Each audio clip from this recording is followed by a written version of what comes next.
ప్రపంచవ్యాప్తంగా సంచలనం సృష్టిస్తున్న Epstein files ఇప్పుడు బ్రిటన్ ప్రధానమంత్రి పీఠాన్ని కదిలిస్తున్నాయి.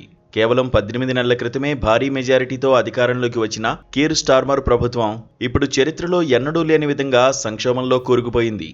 తన సన్నిహితులు, ముఖ్యంగా అమెరికా రాయబారి పీటర్ మాండెల్సన్కు లైంగిక నేరగాడు జెఫ్రీ ఎప్స్టీన్తో సంబంధాలు ఉన్నాయనే వార్తలు స్టార్మర్ మెడకు చుట్టుకున్నాయి. ఈ నేపథ్యంలో బ్రిటన్ తదుపరి ప్రధానిగా ఒక ముస్లిం మహిళ షబానా మహమ్మద్ పేరు ప్రముఖంగా వినిపిస్తోంది.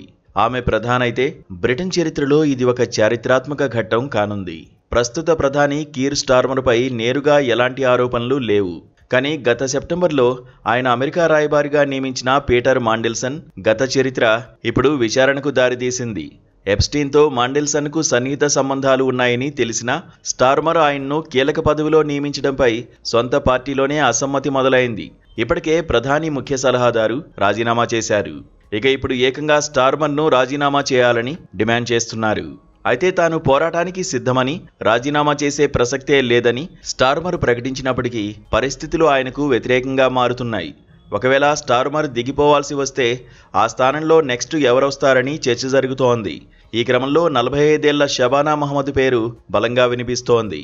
పాకిస్తాన్ ఆక్రమిత కశ్మీర్లోని మీర్పూర్కు చెందిన వారికి జన్మించిన షబానా ఆక్స్ఫర్డ్ గ్రాడ్యుయేట్.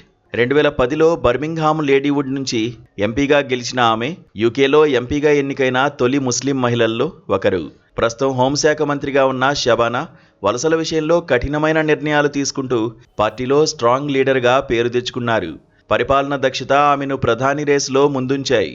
ప్రధాని రాజీనామా డిమాండ్ల మధ్య షబానా చేసిన ఒక ట్వీట్ ఇప్పుడు చర్చనీయాంశమైంది. బ్రిటిష్ ప్రజలు ప్రధానికి 5 ఏళ్ల అధికారం ఇచ్చారని, లేబర్ ప్రభుత్వంలో సేవ చేయడం గౌరవంగా భావిస్తున్నానని పేర్కొన్నారు. ప్రధానికి నా పూర్తి మద్దతు ఉందని ఆమె తెలిపారు. అయితే ఇది బయటకు మద్దతుగా కనిపిస్తున్న రాజకీయ విశ్లేషకులు మాత్రం ఇది తుపాను ముందు ప్రశాంతతని భావిస్తున్నారు. పార్టీలో మెజారిటీ ఎంపీలు మార్పు కోరుకుంటే షబానా తప్పకుండా బాధ్యతలు స్వీకరించే అవకాశం ఉంది. ఒకవేళ ఆమె ప్రధానైతే బ్రిటన్కు తొలి ముస్లిం మరియు తొలి కశ్మీరీ మూలాలున్న ప్రధానిగా రికార్డు సృష్టిస్తారు.